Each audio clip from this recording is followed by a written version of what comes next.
अस्सलाम वालेकुम। ये हमारा पार्ट 2 है शाह वलीउल्लाह पे।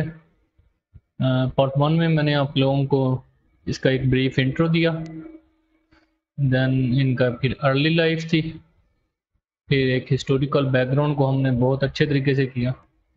तो पार्ट 2 में हम लोग करते हैं कि इन्होंने क्या क्या सर्विसेज दी, इनकी क्या क्या खिदमत थी मुस्लिम सोसाइटी के लिए। सबसे पहले एक कोर्ट है।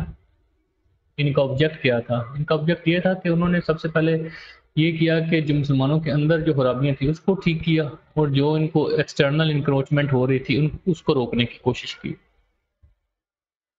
सबसे बड़ी बात जो इन्होंने की वो ये थी कि इन्होंने ये काम किया कि इन्होंने जब मुस्लिम सोसाइटी को बहुत डीपली देखा ना, तो उनको एक चीज़ समझ आई कि मुसलमान सोशली जो है ना ज़्यादा डैमेज है, और दूसरा इनके अंदर यूनिटी जो है वो नहीं रही। जो एक कस्बिया होता है ना एक सोसाइटी का, जैसे इब्ने खल्दून की फ़िलॉसफ़ी में है, वो ऑलमोस्ट नील हो चुका है। क्योंकि आप देखें ना कि 712 में जब हम हिंदुस्तान में आते हैं, तो हम 5000 बंदों के साथ आते हैं और हिंदुस्तान पे अपना मतलब एक सल्तनत की बुनियाद रखते हैं। देन अगर हम आगे चलें 1206 में, तो कुतुबुद्दीन ऐबक का भी यही हाल था। देन अगर हम बाबर की बात करें, तो बाबर जब फरगना से चलता है, तो वो अपने कुछ जो स्पाइस हैं, जो जासूस होते हैं उसके, वो उनको कहता है जाके देखें तो सही कि हम यहाँ पे अपनी जो एम्पायर है उसकी फाउंडेशन रख सकते हैं। तो उन्होंने जाके यहाँ पे थोड़ी सी रिसर्च की, और जब बाबर के पास गए तो उन्होंने बाबर से कहा कि जनाब, हम नो डाउट जो है वो अपनी एक एम्पायर की जो है एक फाउंडेशन तो रख लेंगे, लेकिन विद टाइम हम लोग मॉरली, स्पिरिचुअली और सोशली जो है वो डिक्लाइन कर जाएंगे, क्योंकि हिंदुस्तान की जो सोसाइटी है वो है ही ऐसी। इसकी जो आबो हवा है, इसकी जो नेचर है वो इसी तरह की है। और आप देख लें विद टाइम, जो मुगल बिल्कुल एक मुट्ठी की तरह बंद थे, वो रेत के दानों की तरह बिखर गए। और यही सब वजूहत थी जो उन्होंने शाह वलीउल्लाह ने जो है वो डिस्कवर की, इनको देखा और बताया कि इन वजूहत की वजह से हम लोग जो हैं वो सोशली और मॉरली जो हैं वो डिक्लाइन कर गए हैं, और फिर उन्होंने इसकी रेमेडीज़ भी दी। सो अब हम देखते हैं कि इनकी जो रिलीजियस सर्विसेज हैं वो क्या-क्या हैं। उन्होंने ऑब्ज़र्व किया कि मुसलमान जो हैं डिजेनरेशन है कि वो एक तो हो गए हैं, इस्लाम से दूर हो गए हैं, और इसकी वजह क्या थी? नंबर 1 है सेक्टेरियनिज़्म, फ़िरका वाराना, मुसलमान बढ़ गए थे। अब हम देखें तो मुसलमानों के अंदर जो मेन कॉन्फ्लिक्ट है वो शिया और सुन्नी का है, और ये तो रूट बैक करता है बैक इन, आप कह लें कि जब कैलिफेज थी तब से। और इंशाल्लाह जब मैं इस्लामिक हिस्ट्री पे अपनी वीडियो सीरीज़ बनाऊँगा तो आपको मज़ीद इस पे पता चल जाएगा। इन सब कॉन्टिनेंट में ये 18th सेंचुरी में मर्ज होती हैं। तो होता क्या है कि जो होता है ना, औरंगज़ेब, उसके जो नोबल्स होते हैं वो 2 तरह के हैं। एक तो माइग्रेटेड है ईरान से, और दूसरे होते हैं तुरानी। ईरान से जो माइग्रेटेड है वो हैं शिया, ऑब्वियसली, ठीक है, और तुरानी जो है वो सेंट्रल एशिया से हैं, वो स्ट्रिक्ट सुन्नी है, ठीक है। ऑल्दो जो आलमगीर था और बाकी भी जो जितने भी मुल्कों के एम्परर थे वो सुन्नी थे, और औरंगज़ेब तक तो है वो कोई कॉन्फ्लिक्ट एज़ सच होता नहीं है, क्योंकि वो इन सबको जो है वो साथ लेके चलता है। ड्यू टू दिस कॉन्फ्लिक्ट्स जो है मुसलमान डिवाइडेड हो गए इनटू 2 पार्ट्स मेनली। सो ज़ाहिर बात है, जब आप डिवाइडेड होंगे तो आपको कट करना आसान हो जाता है। तो इस कॉन्फ्लिक्ट को मिनिमाइज़ करने के लिए उन्होंने 2 बुक्स लिखी। इज़ालतुल खिफ़ा, अगर मैं प्रोनंसिएशन गलत कर रहा हूँ तो एक्सक्यूज़ कीजिएगा, और खिलाफतुल खुलफा, ये 2 बुक्स लिखी और बैलेंस अप्रोच के साथ लिखी, दोनों सेक्ट्स पे लिखी। शिया और सुन्नी दोनों सेक्ट्स पे लिखी, और एक बैलेंस्ड अप्रोच रखी, ताकि जो है कॉन्फ्लिक्ट्स जो हैं उनको मिनिमाइज़ किया जा सके, और दोनों को साथ में लाया जा सके। और फिर उन्होंने एक और बुक लिखी, कुरातुल ऐन, ठीक है? इसमें उन्होंने कहा कि मुसलमानों को जो उनका प्रॉपर ग्राउंड है, मतलब एक कॉमन ग्राउंड है, उस पे फ़ोकस करना चाहिए। जैसे कुरान हो गया, ठीक है? अल्लाह हो गया, और जो रसूल हैं, इस पे फ़ोकस करना चाहिए। नीश जो बिल्कुल एक डीप रूट जाके जो कॉन्फ्लिक्ट है, उनको आप लोग क्यों जो है वो कुरेदते और करते हो, इन कॉमन ग्राउंड पे रखो, और इन कॉमन ग्राउंड पे तो किसी सेक्ट का कोई कॉन्फ्लिक्ट है ही नहीं। इन तीन, कुरान पे, अल्लाह पे और रसूल पे सल्लल्लाहु अलैहि वसल्लम, इन तीनों पे तो किसी का कोई कॉन्फ्लिक्ट है ही नहीं। तो क्यों ना हम लोग इस चीज़ पे, जो कॉमन ग्राउंड है, इस पे फोकस करें, बजाय इसके कि हम लोग इतना डीप रूटेड जाके और कॉन्फ्लिक्ट को जो है वो सामने लेके आए। इसकी हमें ज़रूरत नहीं है। सो देन इसकी आगे अगर मैं करना चाहूँ तो काफ़ी सारी डिटेल लेंथी हो जाएगी। तो हम आगे चलते हैं इज्तिहाद पे। ठीक है, इज्तिहाद, Allama Iqbal consider him the greatest मुज्तहिद ऑफ ऑल टाइम, क्योंकि इन्होंने जो है वो चैलेंज किया था सबसे पहले फोर इमाम की अथॉरिटी को, जो कोई सोच भी नहीं सकता था। क्योंकि उनको ब्रेव का 18th सेंचुरी में आप चार इमामों की अथॉरिटी को चैलेंज कर रहे हैं, तो ज़ाहिर सी बात है, आप ब्रेव और बोल्ड आदमी हैं, आपके पास इस्लाम का नॉलेज है काफ़ी ज़्यादा, तो इसलिए आप चैलेंज कर रहे हैं। और इन्होंने कहा कि जी हमें इज्तिहाद को फेवर करनी चाहिए बजाय तकलीद के। मतलब बंदी तकलीद नहीं करनी चाहिए, कुछ अपनी अकल भी यूज़ करनी चाहिए किसी काम को करने से पहले, सोचने समझने से पहले। सो नेक्स्ट हम देखते हैं क्या कहते हैं। सो इन्होंने चैलेंज किया जो है वो, जो फोर इमाम होते हैं, फोर इमाम की अथॉरिटी को। और फोर इमाम कौन कौन से थे, उनमें आ जाता है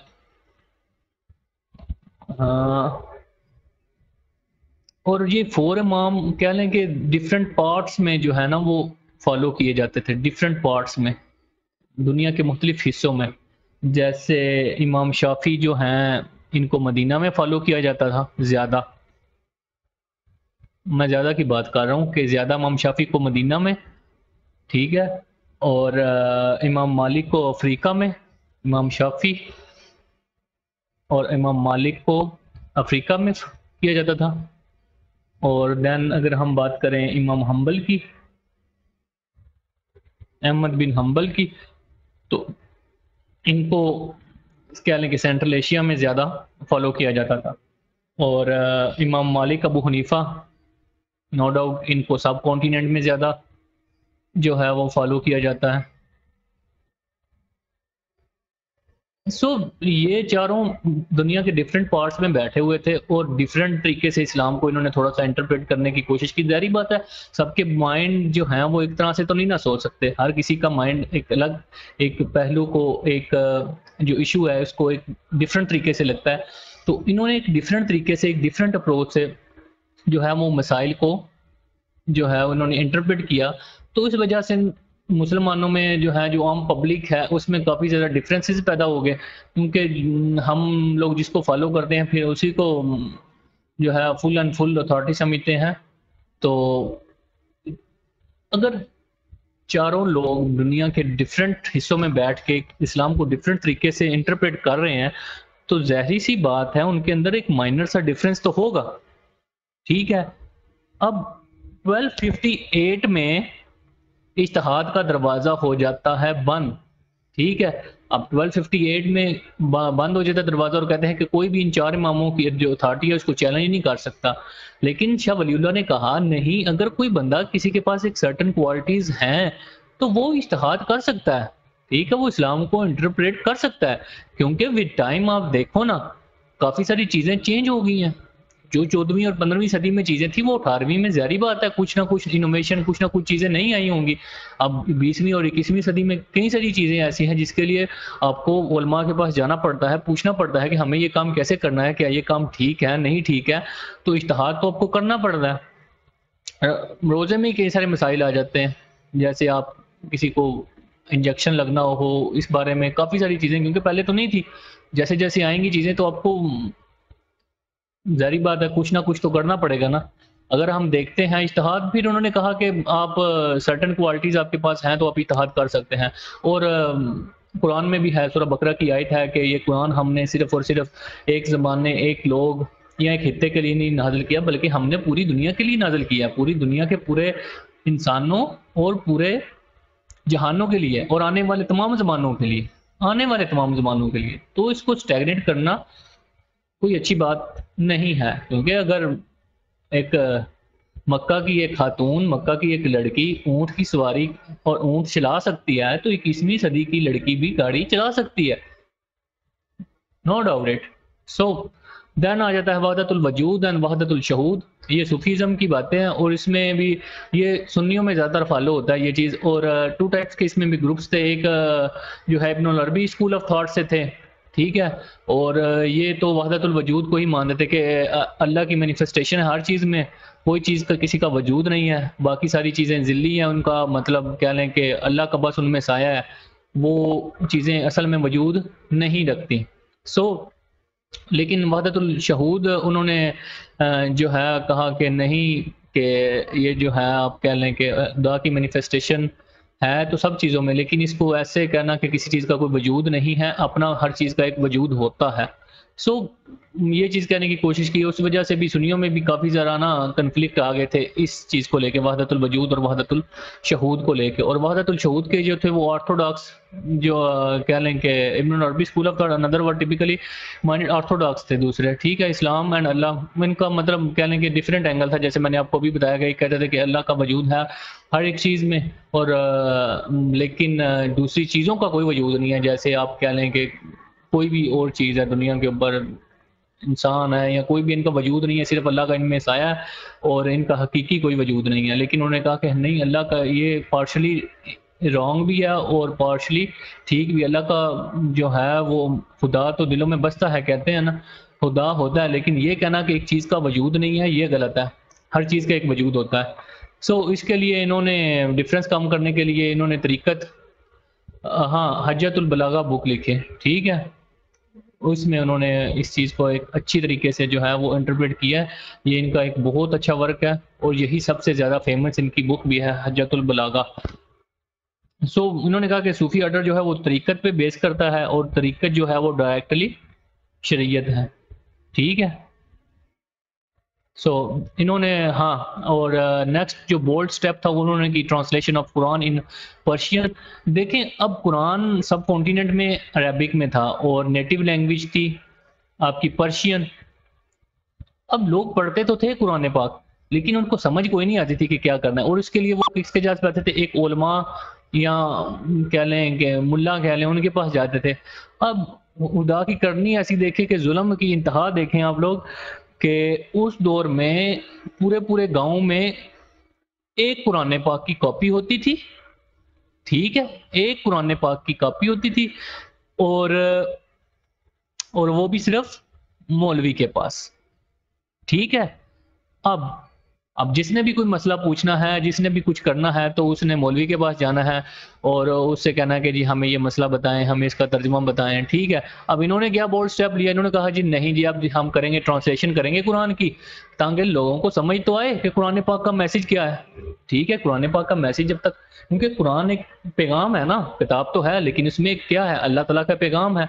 अब पैगाम मैं किसी को भेज रहा हूँ, उसको उर्दू समझ में आती है, मैं उसको पश्तो में भेज दूँ, तो उसको क्या समझ आएगी? वो क्या मुझे रिस्पॉन्ड करेगा उस बात पे?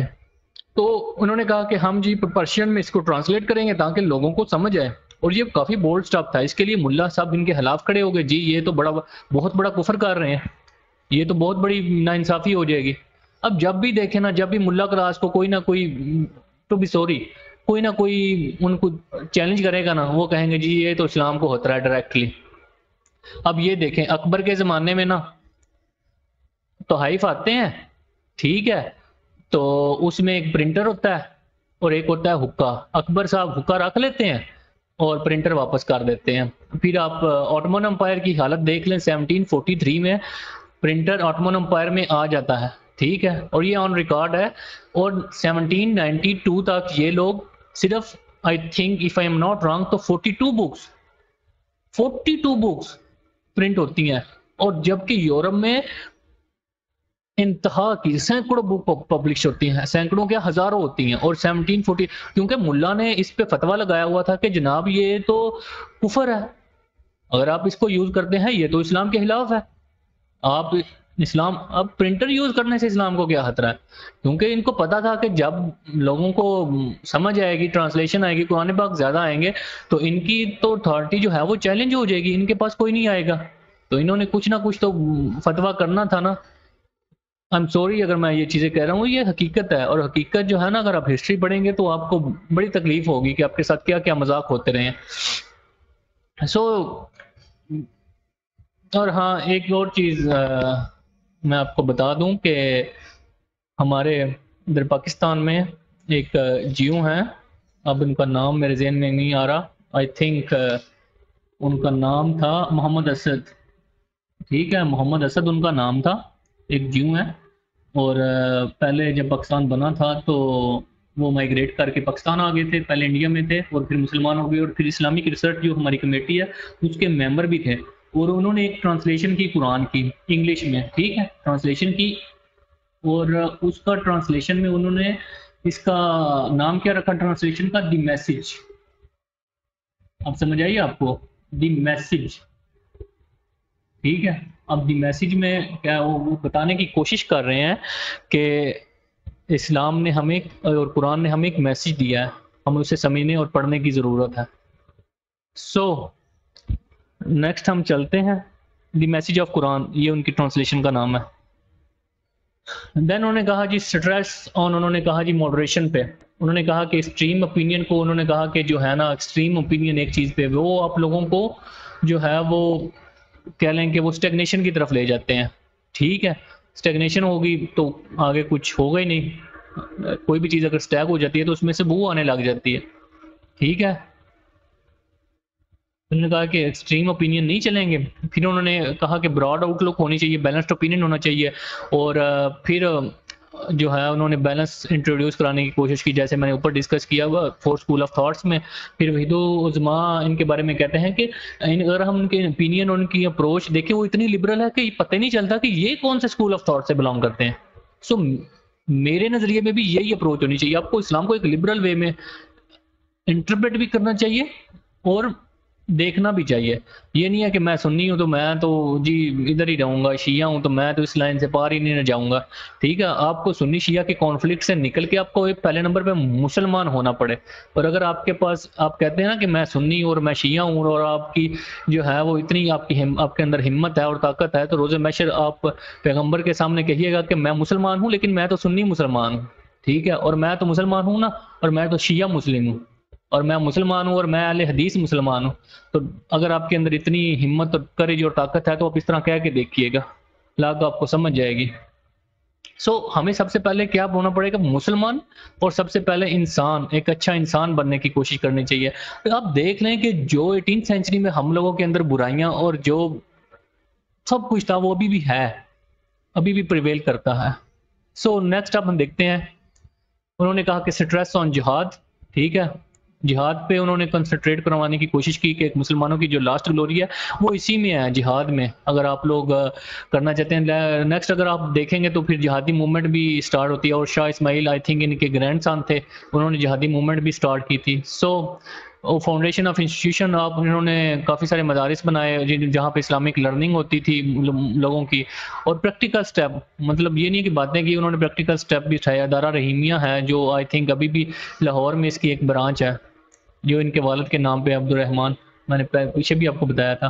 पोलिटिकल सर्विसेज देखते हैं। ठीक है, ये फिर कोर्ट है, और ये इनकी जो इन्होंने जो मूवमेंट स्टार्ट की, एक फर्स्ट मतलब अपने आप में इनका एक कह लें कि एक यूनिक, एक नयाब किस्म की मूवमेंट थी। इससे पहले सिस्टमेटिकली कोई भी मूवमेंट बरसगीर पाको हिंद में नहीं चली थी। इन्होंने पॉलिटिकली क्या किया था, स्टेप्स लिए against rising power of non Muslim.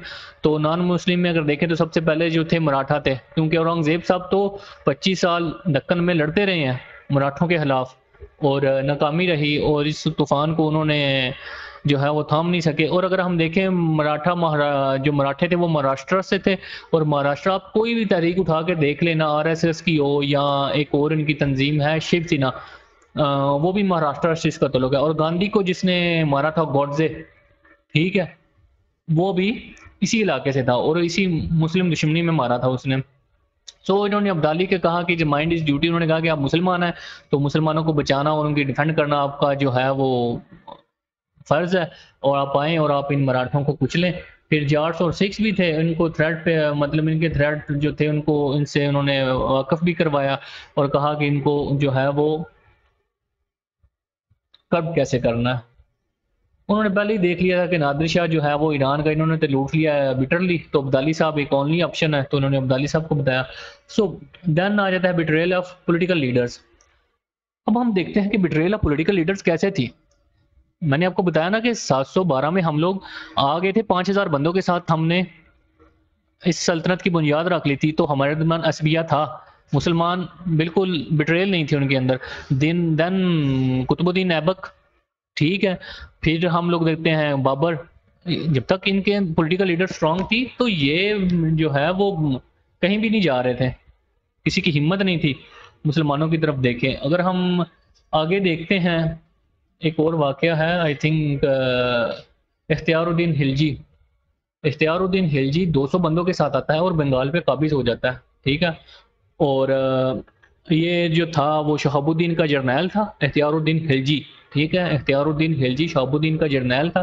तो शहाबुद्दीन भी आया था यहाँ पे, उन्होंने जब देखा कि इन्होंने फतह कर लिया है, ठीक है, तो ये चले गए वापस। इख्तियारुद्दीन खिलजी ये थे जर्नैल, और शहाबुद्दीन गोरी जो थे इनके जर्नैल थे। शहाबुद्दीन गोरी का जर्नैल था इख्तियारुद्दीन खिलजी, ठीक है। तो जब ये वापस गए ना तो जेहलम के पास पहुंचे तो इनकी डेथ हो गई। अब बिलीव करें उस टाइम पे कुछ भी नहीं था, ना कम्युनिकेशन के मीन्स, ना कोई इस तरह की चीज़ें। तो इख्तियार जेहलम के पास इनकी डेथ होगी ना, तो इख्तियारुद्दीन खिलजी को लगा कि मेरे जो किंग है ना इनके साथ कोई ना कोई मसला हुआ है। अब उनके साथ प्यार ही इतना था इनका, तो ये वापस बंगाल से चलते हैं। तो जब पहुंचते हैं यहाँ पे तो इनको पता चलता है जी शहाबुद्दीन साहब जो हैं मेरे किंग जो हैं उनकी तो डेथ हो चुकी है। तो इनको भी सदमा लगता है और कुछ ही अरसे बाद इख्तियारुद्दीन खिलजी की भी डेथ हो जाती है। तो इस तरह का असबिया था मुसलमानों का, एट पीक था। 1206 कह लेंगे, ये जो पीरियड था ना सारा एक एट पीक था। तो विद टाइम ये डिक्लाइन कर गया। क्यों कर गया? क्योंकि लस्ट ऑफ पावर थी, सबको यही था कि मैं किंग बनूं किसी ना किसी तरह। जो भी है मुसलमान या मुसलमान यूनिटी या मुसलमानों की जो है हाई है, वो एक कह लें कि कौमियत, मुसलमानों की जो कौमियत थी वो पीछे रह गई थी, सिर्फ अपने आप का सोच रहे थे। तो इस टाइम पे जो 18th सेंचुरी था ना, उस टाइम पे जो बिट्रेयल थे वो सैयद ब्रदर्स थे और जुल्फिकार खान था जिन्होंने मुगल एम्पायर में पावर वैक्यूम क्रिएट किया। और फिर आपको पता ही है कि 1707 के बाद मुगल एम्पायर में एक कह लें कि यूनिटी नहीं आई, एक बैलेंस नहीं आया, फिर वो नीचे ही नीचे जाती रही है। और नजीबुद्दौला और आसिफ जाह को इन्होंने रिक्वेस्ट की कि आप लोग ये जो है ना करें, ठीक है। तो नेक्स्ट चलते हैं जी, आगे देखेंगे तो पैट्रियनी ऑफ नोबल्स, ये भी वही है कि जो नोबल्स से जो कह लेंगे आप एक सल्तनत को चलाते हैं। जैसे हमारी पार्लियामेंट है, वहाँ पे जो उस टाइम की जो पार्लियामेंट थी जो क्या थी, उन्होंने भी अपनी जो है वो लीडरशिप गवा बैठे थे और अपने ही कह लें कि जो उनके मफादात हैं उसको पूरा करने में लगे हुए थे। और मुस्लिम जो थे वो एक हेल्पलेस क्राउड की तरह हो गए थे। फिर उन्होंने कहा कि मुस्लिम डिक्लाइन की जो कॉजेज थी वो की, उसमें क्या लें कि इनकॉम्पिटेंट रूलर से लस्ट ऑफ पावर थी, बर्डन ऑफ टैक्सेशन, मतलब टैक्सेशन काफ़ी ज़्यादा हो गई थी। देन फ्यूडलिज्म था, और देन प्लंडरिंग ऑफ प्रॉपर्टी, मतलब लोगों से ज़बरदस्ती जो आप प्रॉपर्टी छीन लेते हैं उसको कहते हैं प्लंडरिंग ऑफ प्रॉपर्टी। देन उन्होंने कहा कि प्रॉस्पेरिटी अगर स्टेट में सिर्फ उसी सूरत में हो सकती है कि जब आप लाइट टैक्सेस करेंगे, मतलब थोड़े टैक्सेस होंगे ना, तो तभी प्रॉस्पेरिटी होगी एक सल्तनत में। और रीजनेबल नेसेसरी अपॉइंटमेंट होगी आर्मी में और जो डिपार्टमेंट्स हैं नेसेसरी। देन उन्होंने कॉलिंग ऑफ अहमद शाह अब्दाली को कहा, और 1761 में वो आते हैं और मराठों को जो है वो अच्छी खासी जो है वो शिकस्त दे देते हैं। और साथ ही जो अनविटिंगली ना चाहते हुए भी जो एक पावर वैक्यूम है वो क्रिएट कर देते हैं। Then political consciousness through writing, इन्होंने 50 से ज़ायद बुक्स लिखी। मैंने काफ़ी आपको जो है वो पीछे बता भी चुका हूँ, आप लिख लीजिएगा एक साइड पे। तफसीर उन्होंने तफसीर पे लिखी, हदीस पे लिखी, इस्लामिक लॉ पे लिखी, इस्लामिक हिस्ट्री पे, सूफीज़म पे। Then resistance for Muslim absorption in Hinduism, ये इनका एक बहुत बड़ा काम था, क्योंकि हिंदू और मुस्लिम रह रहे थे इकट्ठे और काफ़ी सारी आदात आ चुकी थी मुसलमानों में जो है वो हिंदुओं वाली। जैसे दिवाली पे लोग पार्टिसिपेशन करते थे, और उन लोगों ने शब बारात पे पटाखे वगैरह चलाने शुरू कर दिए। इन्होंने कहा कि नहीं आप लोग ये ना कीजिए। देन अगर हम मैरिज की बात करें तो मैरिज में जो सेहराबंदी है ये भी हम लोगों ने हिंदियों से ली है, और म्यूज़िक जो नाच गाना हम लोग करते हैं ये भी हिंदियों से ही हमारे अंदर जो है वो पेनिट्रेट किया है। ठीक है, उन्होंने कहा कि आप एक सेपरेट हैं और हिंदू और मुस्लिम कभी भी इकट्ठे नहीं हो सकते। और इसी तरह इन्होंने उस टाइम पे 18th सेंचुरी में टू नेशन थ्योरी की एक फाउंडेशन कह लें, या मुसलमानों की बात कर रहे थे, टू नेशन थ्योरी की बात कर रहे थे। ठीक है, और ये वही है जो मैंने आपको बताया है कि दिवाली और शब बारात, सेहरा और म्यूज़िक। ठीक है, देन हम उनकी सोशल सर्विसेज की बात करते हैं। ठीक है, Shah Wali also uplifted standards of values of Indian society. मतलब उनका क्या है, मैंने आपको पहले भी बताया ना कि इन्होंने देख लिया था कि मुसलमान सोशली ज़्यादा जो है वो वीक हैं, बजाय पॉलिटिकली तो स्ट्रांग हो सकते थे, लेकिन सोशली अगर आप लोग ठीक नहीं है तो आपका कोई भी चीज़ मदद नहीं करेगी। चाहे आप पॉलिटिकली जितने भी स्ट्रांग है, इकोनॉमिकली जितने भी स्ट्रांग है, अगर आप सोशली स्ट्रांग नहीं है तो आप किसी काम के नहीं है। सो डॉक्टर बशारत अली की ये कोट है उनके बारे में।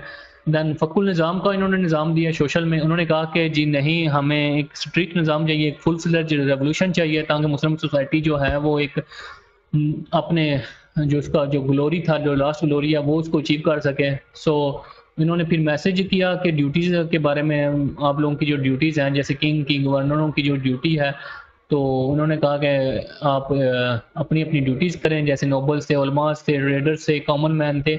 इनका कॉमन मैन पे भी फोकस था। उन्होंने ये नहीं कहा कि नोबल ट्रेडर कह लें कि ऊपर वाले ठीक हो जाएं, रूलर्स, नोबल्स, उलमा और ट्रेडर्स ठीक हो जाए। उन्होंने कहा कॉमन मैन को भी ठीक होने की ज़रूरत पड़ेगी, क्योंकि है ना कुरान में कि जैसे आपके लोग होंगे वैसे आपके हुक्मरान होंगे। अगर आपके लोग ठीक हैं तो आपके हुक्मरान भी ठीक होंगे, अगर आपके लोग नहीं ठीक तो आपके हुक्मरान भी नहीं ठीक होंगे।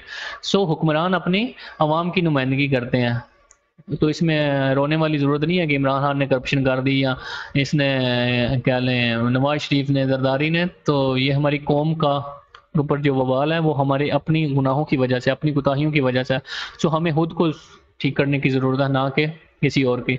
सो इन्होंने स्टेप वाइज रेवोल्यूशन किया। पहले उन्होंने कहा कि सोसाइटी का, और इसके लिए सिरात मुस्तकीम किताब लिखी। देन ये प्रोनाउंसिएशन नहीं हो रही मुझसे, ये किताब लिखी और कहा कि इंडिविजुअल पे इसमें फोकस था, इस पे सिरात मुस्तकीम में सोसाइटी पे फोकस था, इसमें इंडिविजुअल में फोकस था।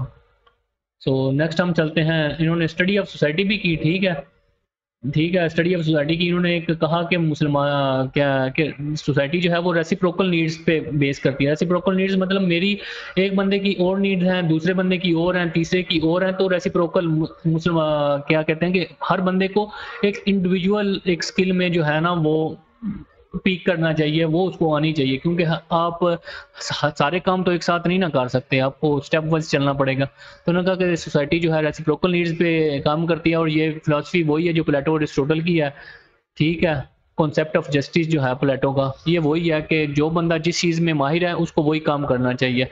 सो एप्लीकेशन ऑफ कुरान, उन्होंने कहा कि मुसलमानों को अपनी ज़िंदगी में अगर चेंजिंग लानी है, रेवोल्यूशन लाना है, तो उन्हें कुरान की जो है वो तालीमात पे अमल करना पड़ेगा। देन अगर हम उनकी इकोनॉमिक सर्विसेज देखें तो उन्होंने सोसाइटी को बड़े अच्छे तरीके से जो है ना वो रीड किया था, और वो इस कंक्लूजन पे पहुंचे थे कि हैं ही दो क्लासेस हैं, हैव और हैव नॉट। एक तरफ बहुत ज़्यादा दौलत थी और एक तरफ है ही कुछ नहीं। ठीक है, एक तरफ गुर्बत ही गुर्बत है। ठीक है, और हदीस भी है कि सबसे बड़ी लानत गुर्बत है। ठीक है, तो जब गुर्बत होगी तो मुआशरे में बहुत सारी बुराइयां डेफिनेटली आएंगी। ठीक है, क्योंकि लोगों ने रोटी तो खानी है ना, जैसे भी करके आए। जब पेट भूखा होता है तो वो सही गलत नहीं मानता, वो क्या मांगता है, रोटी मांगता है, और इसके लिए वो कोई भी काम करेगा।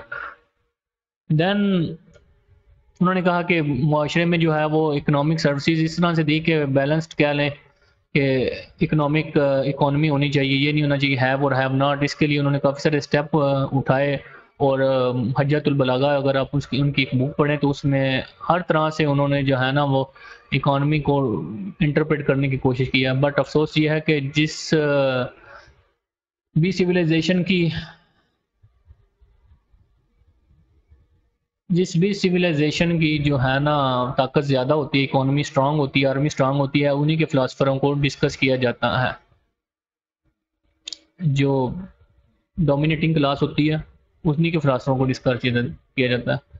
ना कि जिनके ऊपर डोमिनेट कर रही हो। सो इनको डिस्कस नहीं किया जाता, लेकिन अगर हम देखें तो ये अपने आप में एक बहुत बड़े फ़िलासफ़र हैं, बहुत बड़े फ़िलासफ़र, सोशलिस्ट और वली भी हैं।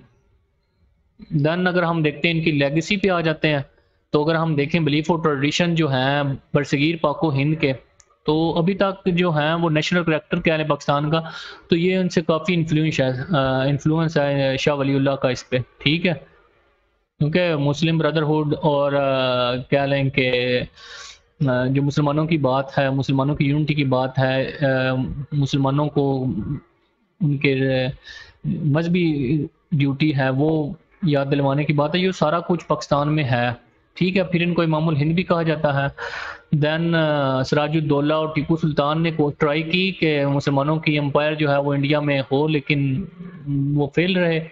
देन शाह वलीउल्लाह के 4 बेटे थे और स्कॉलर थे लीडिंग, और शाह अब्दुल अज़ीज़ ने ये काम किया कि कुरान को उर्दू में ट्रांसलेट किया, ठीक है? और उनकी जो ट्रांसलेशन है वो आज तक भी यूज़ होती है, एज़ कह लें कि उसको सामने रख के ट्रांसलेशन की जाती है उर्दू की। कुरान की मुहावरे विद टाइम चेंज हो गए हैं, कुछ नुक्ते चेंज हो गए हैं, लेकिन अगर आप उसको ओरिजिनल को पढ़ें और इसको पढ़ें तो उसमें थोड़े बहुत मुहावरों की चेंजिंग के अलावा बाकी वो सेम ही होती है। बस उसका पब्लिशर का नाम अलग हो जाएगा या जिसने की है ट्रांसलेशन उसका नाम अलग हो जाएगा, पीछे इनका ही काम है असल शाह अब्दुल अज़ीज़ का। फिर देखें तो सर सैयद जो है अनदर ऑफशॉट थे इसका शाह वलीउल्लाह का, फिर उन्होंने अलीगढ़ मूवमेंट स्टार्ट की, मतलब प्रॉपर इन्फ्लुएंस थे शाह वलीउल्लाह से। फिर मौलाना कासम साहब इनसे भी इन्फ्लुएंस थे, और शाह इस्माइल साहब इनके ग्रैंडसन थे जिन्होंने वो कह लें कि जिहाद मूवमेंट स्टार्ट की थी, ठीक है? और टू नेशन थ्योरी के फाउंडर थे ये, और सेपरेटिज्म के। और एजुकेशनल पे जाएँ तो दारा रहीमिया, और फिर कह लें कि वहीदुज़्ज़मान की एक कोट आ जाती है, फाउंडर ऑफ सेपरेट स्टेट। वो क्यों थे? Recognized him greatest father of Pakistan because of his concept of unity of Muslim. मैंने आपको बताया ना कि यूनिटी ऑफ मुस्लिम की जो बात कर रहे थे 1947 और 1937 के इलेक्शन के बाद हमने जो कहा था कि हम मुस्लिम्स की बात करेंगे। पाकिस्तान का मतलब क्या? ला इलाहा इल्लल्लाह, ठीक है? पाकिस्तान कहाँ? जन्नत कहाँ मुसलमानों की? पाकिस्तान में, ठीक है? तो ये मुस्लिम यूनिटी की जो बात की थी ये उसी से है। फिर हफीज़ मलिक क्या है कि उन्होंने कहा कि इन्होंने रियल फाउंडेशन जो मुसलमानों की रिलीजियो पॉलिटिकल पाकिस्तान की जो फ़िलासफ़ी है ये अभी तक जो है वो पाकिस्तान में अलाइव है, वो शाह वलीउल्लाह की है। जैसे मार्टिन लूथर किंग जो हैं वो जर्मनी से हैं, जर्मनी के लिए हैं, वैसे ही शाह वलीउल्लाह पाकिस्तान के लिए हैं। मार्टिन लूथर किंग के बारे में मैंने आपको पार्ट 1 में बताया था। देन कंक्लूजन पे आ जाएँ, ठीक है? तो ये कंक्लूजन है, आप लोग लिख लीजिएगा। इसमें वही बातें हैं कि इन्होंने क्या-क्या सर्विसेज़ दी, और एंड पे एक अल्लामा इकबाल की कोट आ जाती है, ठीक है? फिर एक जेनेरिक आउटलाइन है, आप लोग देख लीजिएगा इसको। वीडियो काफ़ी लंबी हो जाएगी अगर मैं इसको डिस्कस करने लग पड़ा। मुजतहिद थे, तो आप लोग देख लें ये, और आगे हैं तो मेरा नहीं ख्याल कि शाह वलीउल्लाह पे कोई भी किसी तरह का भी क्वेश्चन आए तो आप लोग इसको जो है अच्छे तरीके से हल ना कर सकें। मेरा नहीं ख्याल ये लेक्चर सुनने के बाद आप जो है शाह वलीउल्लाह को मतलब किसी भी तरह का किसी भी एंगल से क्वेश्चन आ जाए तो आप इस काबिल होंगे कि आप इस क्वेश्चन को हल कर सकें। सो अगर आपका कोई क्वेश्चन है तो let me know in comment section, और काइंडली मेरे चैनल को सब्सक्राइब कर दीजिएगा, और अगर आपको लगता है कि ये वीडियो किसी के साथ काम आ सकती है तो शेयर भी कर दीजिएगा और वीडियो को लाइक भी कर दीजिएगा। बस ये काम कर दीजिए, मेरे लिए बहुत है। Then thanks for listening. ये मैंने पहले नाम रखा था ई लर्निंग, अब मैंने रख दिया एक्सप्लोरिंग, मुझे याद ही नहीं रही ये स्लाइड। CSS एंड TMS, ठीक है? ये मैंने नाम रखा है चैनल का, और काइंडली इस चैनल को सब्सक्राइब कर दीजिएगा और शेयर भी कर दीजिएगा, और थैंक्स फॉर लिसनिंग। मिलते हैं नेक्स्ट लेक्चर में जो होगा डिक्लाइन ऑफ मुस्लिम इन सब कॉन्टिनेंट, या फिर क्या लें कि डिक्लाइन ऑफ मुगल एम्पायर, इसके क्या कॉजेज थे, क्या इम्पैक्ट्स हुए, ये सारा कुछ हम लोग डिस्कस करेंगे। तब तक के लिए अल्लाह हाफिज़, दुआ में याद रखिएगा।